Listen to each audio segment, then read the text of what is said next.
Welcome back to another Beyond Awesome, where we talk to Beyond Awesome people about Beyond Awesome topics. I'm super pumped to have Kevin on the call today, but before we ever go there, we got to talk to the person that makes all this happen. How you doing, Heather? I'm doing great. What about you, Jason? Well, the quarter's over, so I'm Beyond Awesome today, so it's pretty good stuff. So, hey, Kevin, so thank you for taking the time today and joining us. Yeah, thanks for having me. Absolutely. So, why don't you just kind of tell us about yourself? Anything, family, friends, what you do for fun, anything, business. Yeah, so I grew up in New Jersey. I actually live here now. I spent some time in the city of Philadelphia for a little bit. And you live in like a lake community out in the Pine Barrens in New Jersey. It's very different actually from where I grew up. So I have a wife and 3-year-old son. And oh, by the way, I'm the co-founder of MSP Growth Hacks, which is a blog that I started after exiting an MSP in 2018. And so really that's, what I do. I create content for MSPs to help them grow their business. Which is super important. So thank you for doing that and taking up that torch. What is that picture behind you with the trains? What is that of? Because it's really cool. It was the biggest print that I could find in a home goods store. My wife hates it, but like I only wanted like one thing for the wall. And so I was like, all right, I'm going big. It's a big wall.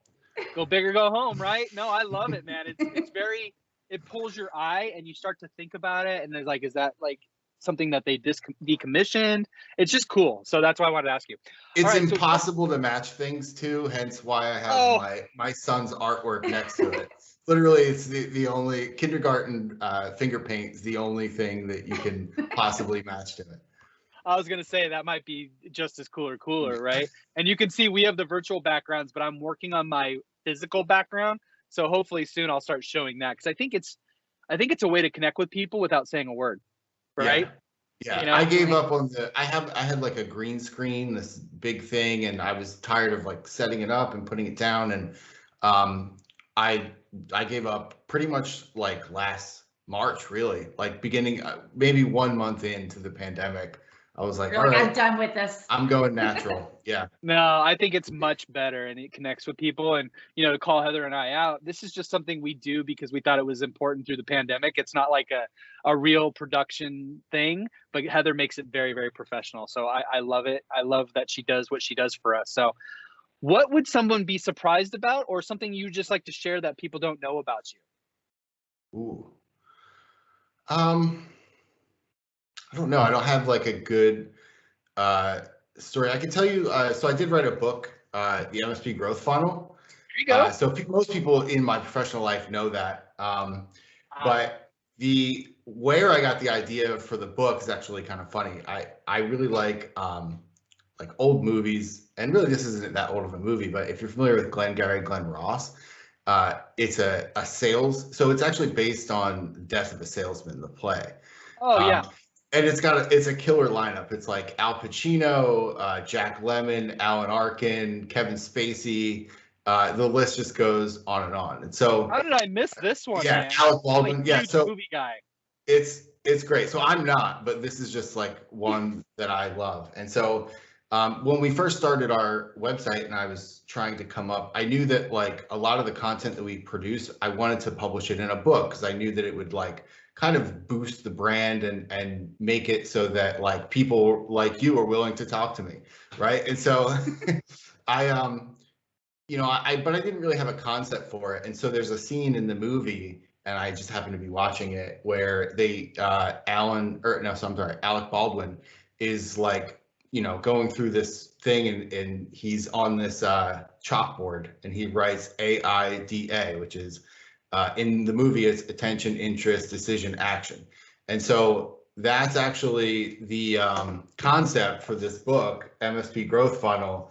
And it takes you through like a 4-step or, a 4-stage funnel: awareness, interest, decision, action. And so like the whole thing sort of came together, which is funny, and like a very raunchy part of the movie. Well, so I'm going to be one. Absolutely. So Kevin, we have this like game internally that Heather created out of nowhere. So we get on so many videos, she puts a background back, and it's always up to whoever guesses it first. I will say I'm an A+. I'm in the 98, 99%. The fact that you just told me a movie I don't know, because that's what I do for leisure. That's the only way my brain shuts off. So I'm going to watch Godzilla versus Kong tonight. So I'll watch that one tomorrow. So Yeah. Thank you for the recommendation. But my quick question is, where do I get that book? Amazon. So yeah, it's available on Amazon. Just type in MSP Growth Funnel. It'll try to take you to MSP Growth Map for some reason. I don't know, or no, Map Growth Funnel is like the autocomplete, but it'll come up. So yeah, MSP Growth Funnel on Amazon. Okay, so what I'd like to do, Heather, is I will read it, and then what we will do is bring him back on to discuss it. So I think that's something that would be very, very important. So thank you for doing that. Thank you for taking the time to write it, right? Because I think anything that we can evangelize this business, how to do it, how to sell is super important. All right, Heather, hit him with the great questions. That's an inside joke. He takes it a little personal.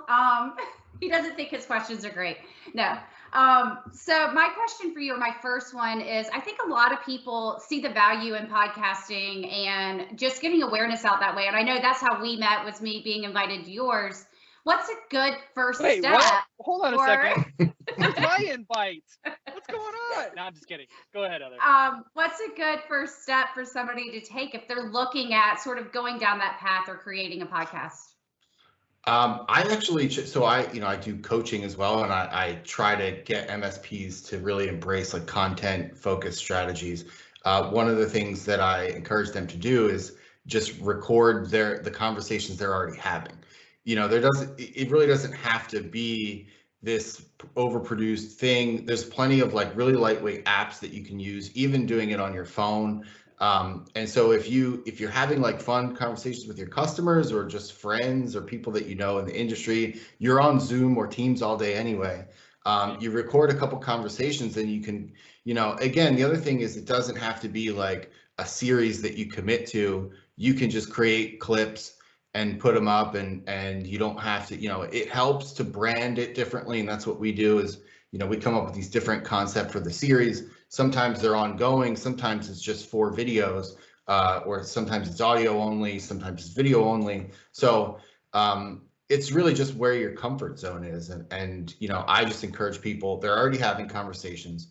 You can even transcribe those conversations into blog posts and do, but getting you kind of like in where you're comfortable, and and that's really where people, I think, shine, is like when they're talking to someone they're comfortable with about something that they really love to do. It's very easy. It comes natural. Yeah, I was going to say, so what I heard just now was we're creating all the content. We're just not maximizing it where we can create blogs and videos. I love that idea. That's a great idea. And just so you know, Kevin, Heather and I are already starting to discuss like having panels on, which we'll have you on, right? Discussing topics and different things. What we started this as was, let's get people on that don't normally get on. That's how this started, and get people to know people that they would never really meet, right? Yeah. Because I know someone you don't, and you know someone I don't. Let's make that connection and all be friends, especially in this pandemic era. So we will be hitting you up on definitely some follow-ups for sure. Cool. Yeah, and that's really, I feel like LinkedIn is a great tool, like, and not just to sell. Like, you shouldn't be on there just constantly selling. I never did. But just to act as like a very easy connected point. Like, I look at it like, how can I become of value to this kind of community that I've really accumulated over time? Because it's just one connection at a time. And I curate that too. Like, I don't always accept connection requests because I'm very aware of this kind of community that I'm building on there, and making sure that, like, if this person is not really going to get any value from what I offer, and vice versa, like, yeah, we don't really need to be connected, and so because I feel like curating it that way, those connections become stronger and your voice becomes louder, because you can get a higher engagement. You can get, it's like actually like growth through kind of narrowing things down. So what I'll call myself out on is I did it like that from the beginning, 100%. I would say 95% now. So there is some 5%ers in there that they work at a company I know, or they work, like you said, I kind of look through, is it going to make sense? can I help them? Can they help me? So I think that's important. But the thing you just touched on was very important. Relationships and people, I think, are worth more than gold, because you can get $1, you can do, we put the value on money, right? But people and relationships and caring about one another and doing what's right for each other and understanding success is more important than any dollar. So I love that you touched on that. Your community that you're building a strong community and making sure you're bringing value to that community. That's what I heard from you, and I love that.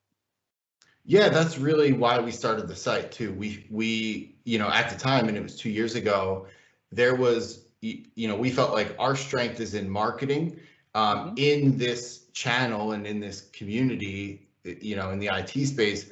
There was a lot of people talking about marketing, but it was very product or service centric. It was, I'm talking about marketing because I have something to sell you on the back end, which is great. Like, they should be doing that. That's their business. But there was nobody kind of floating in the middle that could act as like a filter in between all these things. And really, there was no way for any like evangelists on the side of the MSP to realize, like, you shouldn't, just accept one company and just say, that's my marketing plan. Like, it's really a lot of bits and pieces of everything that you're doing. It's vendors, and it's this and it's that, and you have to really put all these things together to have success. So there was nobody kind of that could talk about that without, they could really do it in an unbiased way. So that's what we're trying to figure out what to do. And we're trying a lot of different things, and we're 2 years in, so it's so far so good. That's great, man.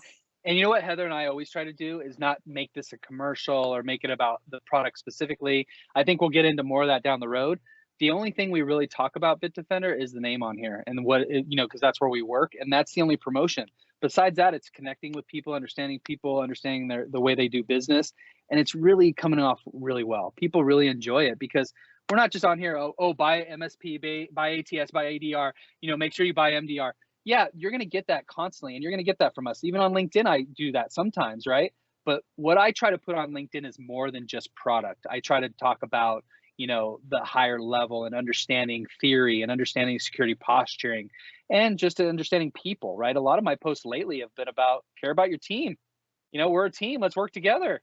Hierarchy is hierarchy, but a boss is nobody without a team and all that kind of stuff, right? No I in team, but my kids would say there's an I in win. So that's a whole thing. They're in athletics, right? So I really enjoy that, man. I really enjoy your philosophy and the way you look at it. And I'm going to follow up to that and sort of lead into another question. I know you talked about curating your community that you're building. One thing I tell people is to understand their social diagram. So when you look at your social network, who are the people that you're reaching? Who are they reaching, and what do they care about? And being very prescriptive in what you're talking to them about, which I think you've really targeted on. I think in the technology space, we tend to, like you said, focus on products, and we think everybody can buy everything, and technically it can work in every environment, but that doesn't mean that's how you should communicate with people. What's your recommendation to people to really speak to an audience and make it make sense for a specific vertical or specific efficiency that they're able to create? Yeah, I mean, the way that it's funny because I'm slowly getting absorbed into the vendor side of the industry.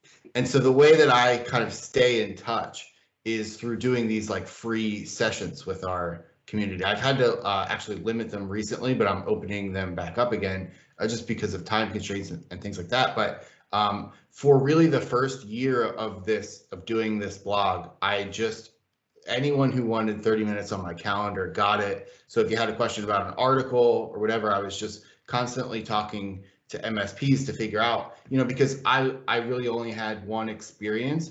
I don't know what it's like to operate an MSP in South Africa or in Australia, or, or just even in parts of, like, I know, like a few MSPs who were like in Vegas, or, these communities that are very specific to the way that they operate, and so you have hospitality industries and you have all these different sectors, and so I had to really learn that there wasn't just one flavor of MSP, and that I had to be able to speak to all of them. And so the more time I spend one-on-one just helping these people and helping my customers who, you know, I call them customers, they're really just readers. That's, I feel like, how I can better address them, because I'm looking at it now through a much bigger lens, and it's their lens, it's not mine. It's not just how my product fits in. It's really just tell me your problems and what you're going through, and then I'll try to make sense of it on my end and give you something back. You know, it's not the other way around. Yeah, that makes me think of a couple of things. One is, if I don't learn something new every day or try to enhance my ability to help people, I failed. And if I'm the smartest person in the room, I'm in the wrong room. Those are the couple things that I live by, right? I hire smarter, better, more energetic, better people than me. That's what I look for. And there's a lot of them out there, trust me. Yeah, it's a great philosophy. Yeah. So is that it, Heather? Do you got anything else? I'm going to leave you with just, if there was one thing you could tell somebody out there that's listening that would help them, what's that one piece of advice you would give? It's pretty generic, but I guess, like, you know, I try to like improve things every day. Like, there's some days that I can do more, and there's some days that, you know, obviously where it's a lot harder to get things done. But like, I always, you know, for example, sending out our newsletter, which we sent out for 2 years straight, even when it was like only 6 people on the list. Like, there's been a million reasons why I, you know, shouldn't or didn't want to send that newsletter, and like, we just keep doing it because ultimately, like, I feel like I owe it to our audience to, you know, whether they're listening or not, they're getting it. You know what I mean? So that's really it. And you know, even just that one concept, it's like we improve that every week that we send it, and it's, you know, it's just these little tweaks. It's the same with the website, same with everything, and really just the business in general. So you're never, you know, I'm off of planning and doing things like that, but sometimes it's just the little moments of focus and the little tweaks and improvements that don't require a lot of time and energy are what just have that like long-term impact when you look back at something and you say, wow, you know, that's come a long way. I completely agree. And it just makes you smile when you're doing something and you make a difference in someone's lives, right? It just in a positive way. So thank you, Kevin, for taking the time. We appreciate it. We know how busy you are. Heather, thank you for making this happen always. And thank you for everybody for taking the time out of your day to listen or watch us, however you're consuming it. Just go out and do something positive. It's going to make you feel better. It's going to make the world better. Thank you, everybody. Have a good one. Bye.